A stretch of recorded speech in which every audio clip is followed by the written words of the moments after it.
नमस्कार, जय श्री माताजी। मी धनश्री स्वर्वेद रेसिपी मध्ये आपले स्वागत आहे। आज मी तुम्हाला चमचमीत झणझणीत मराठमोळ्या पद्धतीने खारं वांग बनवून दाखवणार आहे। जर कधी तुमच्या तोंडाला चव नसेल तर या पद्धतीने खारं वांग बनवून खा। ज्यांना हे वांग आवडत नाही ते देखील ही भाजी चाटून पुसून संपवतील। अगदी कमी मसाल्यांमध्ये हे छान चमचमीत खारं वांग तयार होतं।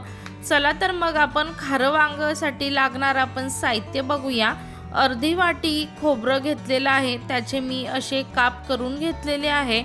15 ते 20 पाकळ्या मी लसूण घेतलेला आहे। 1 इंच अद्रक घेतलेला आहे। अर्धी वाटी भाजलेले शेंगदाणे घेतलेले आहे। 1 वाटी फ्रेश कोथिंबीर घेतलेली आहे। 5 तिखट हिरव्या मिरच्या घेतलेल्या आहेत, त्या आपल्याला जास्त तिखट असलेल्या घ्यायच्या आहे। कढीपत्ता घेतला आहे। चवीप्रमाणे आपण मीठ घेतलेला आहे। या इथे मी काही खडे मसाले घेतलेले आहे। मसाल्यांमध्ये मी 1 इंच दालचिनी घेतली आहे, 5 लवंग घेतले आहे, 7 मिरे घेतलेले आहे आणि या इथे आपण 3 चमचे धने घेतलेले आहे। बाजारामध्ये वेगवेगळ्या प्रकारचे वांगे येतात, पण आपल्याला खारं वांग तयार करण्यासाठी अशा मध्यम आकाराचे काटेरी वांगे घ्यायचे आहे। या वांग्यांमध्ये एक हिरवं वांग येतं आणि जांभळं वांग येतं, त्यामध्ये जास्त पाणी असतं आणि ते जर आपण घेतले तर आपलं खारं वांग्याची चव चांगली लागत नाही। त्या वांग्यांना पाणी सुटतं, त्यामुळे त्यासाठी अशा प्रकारे वांगे घ्यायची आहेत। एका बाउलमध्ये मी पाणी घेतलेलं आहे। या पाण्यामध्ये मी 2 चमचे जाड मीठ टाकून घेते। यानंतर आपण हे वांगे कट करून या पाण्यामध्ये टाकणार आहोत, म्हणजेच वांग्यांमधला जो कडूपणा असेल तो कमी होईल। वांग मी कापून घेणार आहे। या वांग्यावरचे सर्व काटे मी काढून घेते। बरेच जण हे काटे राहू देतात, पण जेव्हा आपण भाजी खातो तेव्हा ते तोंडामध्ये टोचतात। वांग्याचं देठ पण कट करताना थोडं देठ आपण राहू द्यायचं आहे आणि मी मधून अशा वांग्याला चरा पाडून घेते, म्हणजेच यामध्ये जर कीड असेल तर ते पण आपल्याला दिसून जातं। अशा प्रकारे वांग कापून घ्यायचं आहे आणि हे वांग मी मिठाच्या पाण्यात टाकून घेते आणि अशाच प्रकारे सर्व राहिलेले वांगे कापून घेते। सर्व वांगे कापून मी मिठाच्या पाण्यात टाकून घेतलेले आहे। हे वांगे आपण असेच राहू देणार आहोत आणि यानंतर आपण मसाला भाजून घेऊयात। त्यासाठी मी पॅन गरम करायला ठेवला होता। पॅन गरम झालेला आहे। यामध्ये मी सर्वात आधी खोबरं टाकून घेते आणि खोबरं छान गोल्डन ब्राऊन कलर येत नाही तोपर्यंत भाजून घेते। खोबरं भाजून झालेलं आहे। यामध्ये मी धने टाकून घेते, जे खडे मसाले घेतले होते ते टाकून घेते आणि 1 चमचा जिरं टाकून घेते आणि हे सर्व पुन्हा छान खमंग भाजून घेते। सर्व खमंग भाजून झालेलं आहे। हे मी एका बाउलमध्ये काढून घेते आणि 5 मिनिटं हे थंड होऊ देते। मिठाच्या पाण्यामध्ये या वांग्यांचा पूर्ण कडूपणा निघालेला आहे आणि पाणी पण काळ्या कलरचं झालेलं आहे। अशा प्रकारे या वांग्यांमधलं मी सर्व पाणी काढून घेते आणि हे वांगे आपण तेलामध्ये वाफवून घेणार आहोत। त्यासाठी मी पॅनमध्ये 3 चमचे तेल गरम करून घेतलेलं आहे। यामध्ये मी हे वांगे टाकून घेते आणि झाकण ठेवून आपण हे वांगे 15 मिनिटं वाफवून घेणार आहोत। वांगे तेलामध्ये वाफले जातात तोपर्यंत आपण या मिक्सी जारमध्ये वाटण तयार करून घेऊयात। या इथे मी भाजलेला मसाला या मिक्सी जारमध्ये टाकून घेते। यानंतर जे आपण लसूण आणि अद्रक घेतलं होतं ते टाकून घेते। कढीपत्ता टाकून घेते। ज्या मिरच्या घेतल्या होत्या त्या टाकून घेते।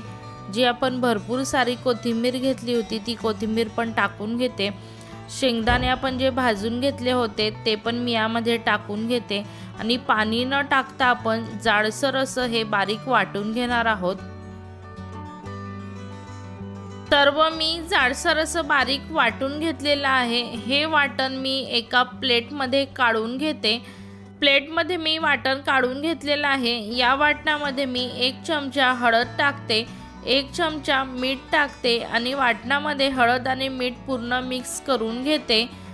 वाटणामध्ये हळद आणि मीठ मी पूर्ण मिक्स करून घेतलेला आहे। हा मसाला आपण बाजूला ठेवूयात आणि आपले वांगे तेलामध्ये वाफले गेले का ते बघूयात।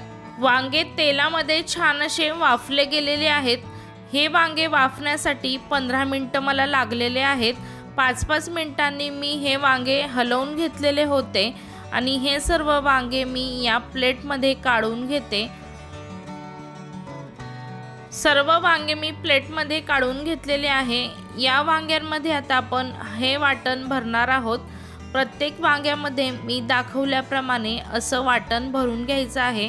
बरेच जण काय करतात, जेव्हा वांगे वाफण्यासाठी सोडतात तेव्हाच हे वाटण भरून घेतात, पण काय होतं, तो मसाला पण तेलामध्ये जळतो आणि वांगी आतून कच्ची राहतात। त्यासाठी आधी असे वांगे वाफवून घ्यायचे, मग त्यामध्ये मसाला भरायचा आहे। या पद्धतीने तुम्ही जर हे खारं वांग तयार केलं तर अगदी चविष्ट आणि झटपट अशी भाजी तयार होते। सर्व वांग्यांमध्ये मी हे वाटण असं भरून घेते। सर्व वांग्यांमध्ये मी वाटण भरून घेतलेलं आहे आणि हे राहिलेलं वाटण पण आपण भाजीसाठी वापरणार आहोत। यामध्ये मी तेल गरम करायला ठेवलं होतं। तेल गरम झालेलं आहे। यामध्ये मी 1 चमचा जिरं घालून घेते आणि जिरं छान तडतडलं आहे। यामध्ये मी हे वाटण टाकून घेते आणि वाटण आपण तेलामध्ये 1 मिनिट छान असं तळून घेणार आहोत। 1 मिनिट वाटण मी तेलामध्ये तळून घेतलं आहे। यामध्ये मी अर्धा कप गरम पाणी टाकून घेते आणि हे वाटण आपण तेलामध्ये तेल सुटत नाही तोपर्यंत शिजवून घेणार आहोत। वाटणाला छान असं तेल सुटलेलं आहे। यामध्ये मी वांगे टाकून घेते आणि वांगे पण मी या वाटणामध्ये पूर्ण मिक्स करून घेते। याआधी उन्हाळी वाळवणाच्या मी भरपूर रेसिपी बनवून दाखवलेल्या आहे, त्याची लिंक मी तुम्हाला डिस्क्रिप्शन बॉक्समध्ये देते। त्या रेसिपी पण तुम्ही जाऊन नक्की बघा। वांगे मी वाटणामध्ये मिक्स करून घेतलेले आहे। यानंतर मी यामध्ये 1 कप गरम पाणी घालून घेते आणि पाणी मी वाटणामध्ये पूर्ण मिक्स करून घेते। यानंतर आपण ही भाजी 10 मिनिटं तेल सुटत नाही तोपर्यंत उकळवून घेणार आहोत। अशा छान छान आणि नवनवीन रेसिपी तुमच्यापर्यंत पोहोचण्यासाठी माझ्या चॅनलला सबस्क्राईब करा। त्या शेजारील बेल आयकॉनचे बटन नक्की दाबा, म्हणजेच मी जी रेसिपी टाकेल ती सर्वात पहिले तुमच्यापर्यंत पोहोचेल। भाजीला छान असं तेल सुटलेलं आहे। आपलं खारं वांग तयार आहे। हे मी एका सर्विंग प्लेटमध्ये काढून घेते। चमचमीत झणझणीत मराठमोळ्या पद्धतीने खारं वांग तयार झालेलं आहे।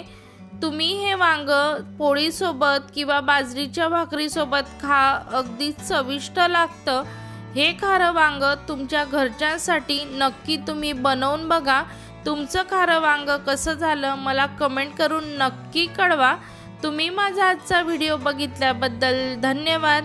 अशाच आपण एका पुढच्या छानशा रेसिपीला भेटणार आहोत। तोपर्यंत बाय बाय। जय श्री माताजी।